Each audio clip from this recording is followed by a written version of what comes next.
Marcher, c'est essentiel. J'habite à la campagne, ce n'est pas pour rien.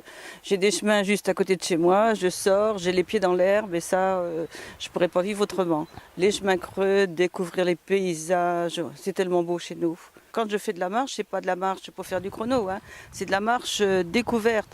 Découvrir un paysage, découvrir les plantes, écouter les oiseaux, les insectes, enfin tout ce qui vit autour de nous. Je ne suis pas obligée de faire beaucoup de kilomètres pour être comblée. Je fais beaucoup de botanique, depuis les plantes à fleurs que tout le monde peut observer, ce que l'on voit en premier, jusqu'aux des choses plutôt secrètes comme les lichens qu'on va trouver sur les arbres, sur les rochers. Et là, c'est une autre passion.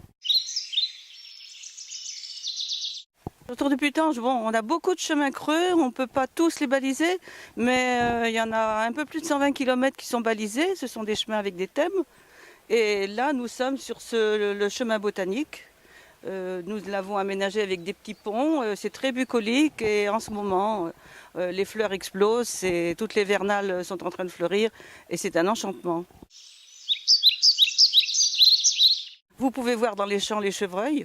Pas de problème. Vous allez croiser le renard, vous allez voir des oiseaux, les pics, pivers, pics et pêche. Tout de suite, là, on vient d'entendre le jet des chênes, et puis tous les petits oiseaux. Il n'y a pas besoin forcément d'avoir de bottes. Quand on randonne, si on a les pieds mouillés, c'est pas grave, ça sèche. Hein, mais des bonnes chaussures qui accrochent pour ne pas tomber. Un coupe-vent qui peut faire office de vêtement de pluie. Éventuellement un chapeau quand il fait très chaud. Et puis si vous avez des jumelles, eh bien c'est parfait.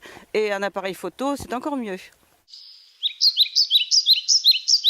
C'est un loisir que les gens redécouvrent et ils en demandent.